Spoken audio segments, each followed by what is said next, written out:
किलकारियां गूंजे है सारा दिन कहानियां। नमस्ते बच्चों, मैं हूं आपका करण चाचू और हाजिर हूं एक और नई कड़ी के साथ, एक और नई कहानी के साथ किलकारियां की दुनिया में। और ये दुनिया अब ज़रा सी बदलने वाली है, थोड़ी सी और इसमें हलचल आने वाली है, क्योंकि हमने थोड़े से कुछ बदलाव किए हैं आप सभी के लिए। अब ये बदलाव क्या है, आइए खुद ही देखते हैं आज की कहानी के साथ साथ। आज की कहानी का नाम है कौवा और नाग। चंदन वन में एक बहुत ही पुराना बरगद का पेड़ था। ये पेड़ सालों से तरह तरह के पशु पक्षियों को पनाह दे रहा था। इसी पेड़ पर कालिया कौवा और उसकी पत्नी काली भी रहते थे। दोनों ने मिलकर उस पर एक बहुत ही सुंदर घोंसला बनाया था। काली और कालिया बहुत खुश थे, क्योंकि काली ने अंडे दिए थे और कुछ दिनों में उन अंडों में से छोटे छोटे बच्चे निकलने वाले थे। पर कालिया और काली एक बात से बहुत डरे हुए थे, क्योंकि उसी पेड़ के पास एक काला जहरीला किंग कोबरा नाग रहता था। कोबरा बहुत क्रूअल था, यानी निर्दयी था, उसको बिल्कुल भी दया नहीं आती थी। जैसे ही कोई पक्षी अंडा देता, वो पेड़ पर चढ़कर उन अंडों को खा जाता और बेचारे पक्षी रोते रह जाते थे। एक दिन कालिया ने काली से कहा, हम लोगों को कोबरा से अलर्ट रहना पड़ेगा, सतर्क रहना पड़ेगा, नहीं तो वो हमारे भी अंडे खा जाएगा। काली अपने अंडों को गाढ़ करने लगी और कालिया दाना पानी का इंतजाम करने के लिए चल पड़ा। कोबरा को इस बात की भनक पड़ गई थी और वो काली को घोंसले में अकेला देखकर बरगद के पेड़ पर चढ़ने लगा। उसे देखते ही आसपास के सारे पशु पक्षी शोर मचाने लगे। काली अलर्ट हो गई और जैसे ही कोबरा पास आता दिखा, उसने अपनी चोंच से उस पर अटैक कर दिया, हमला कर दिया और उसे जख्मी कर दिया। जख्मी कोबरा अपने बिल में वापस चला गया। अब कालिया और काली सोचने लगे कि इस कोबरा से कैसे छुटकारा पाया जाए।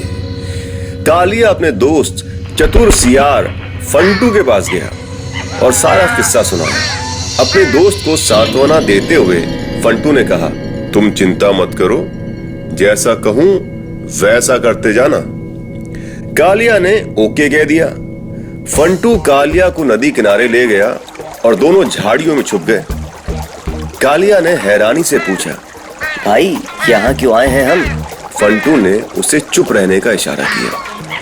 थोड़ी देर बाद कालिया ने देखा राजा के सिपाही एक पालकी लेकर नदी किनारे आए। उसमें से एक सुंदर राजकुमारी उतरी और उसके साथ उसके दोस्त भी थे। सब नदी में नहाने आई थी। राजकुमारी ने अपनी ज्वेलरी यानी जेवरों को निकालकर एक पत्थर पर रख दिया और नदी में उतर गई। फंटू ने कहा, जाओ जल्दी से हार उठाओ और उस कोबरा के बिल में डाल दो। कालिया ने फंटू की तरफ प्रश्न भरी नजरों से देखा। फंटू समझ गया और बोला, जैसा बोल रहा हूं वैसा करो, जाओ। कालिया उड़ा और हार को अपनी चोंच में दबाया और कोबरा के बिल की तरफ उड़ान भरने लगा। सारे सिपाहियों में भगदड़ मच गई। सब चिल्लाने लगे, पकड़ो पकड़ो, राजकुमारी का हार ले जा रहा है। और सारे सिपाही कालिया के पीछे पीछे दौड़ने लगे। कालिया ने बरगद के पेड़ के पास आकर हार को कोबरा के बिल में डाल दिया। ये देखते ही सिपाही बिल के पास रुक गए। हार के बिल में गिरते ही कोबरा ने फुफ करते हुए अपना फन बाहर निकाला, पर हाथ में भाला लिए सिपाहियों को देखते ही अपने बिल में दुबक गया। एक सिपाही ने बिल को देखते हुए कहा, अरे ये तो नाग राजा का बिल है, हमें सपेरे को बुलाना पड़ेगा। तो पास ही के गांव से सपेरे को बुलाया गया। लंबी दाढ़ी, लंबे बाल, सर पर पगड़ी, कंधे पर गंदा सा लंबा झोला और बीन बजाते हुए भोला नाम का सपेरा वहां पर आया। उसने बिल का निरीक्षण किया, यानी उसे यहाँ वहां से देखा और झूमते हुए बीन बजाने लगा। बीन की आवाज सुनते ही किंग कोबरा अपने आप को रोक न पाया और झूमते हुए बिल से निकला और अपना फन उठाकर भोला की बीन के सामने डोलने लगा। और तब भोला ने धीरे से अपने हाथ से कोबरा का फन पकड़ा और उसको अपनी टोकरी में बंद कर दिया। फिर उस टोकरी को उसने अपने झोले में डाला और वहां से चला गया। सिपाहियों ने राजकुमारी का हार बिल से निकाला और नदी की तरफ चले गए। कुछ दिन बाद काली के अंडों में से छोटे छोटे प्यारे प्यारे बच्चे निकले और उनकी किलकारियां गूंजने लगी।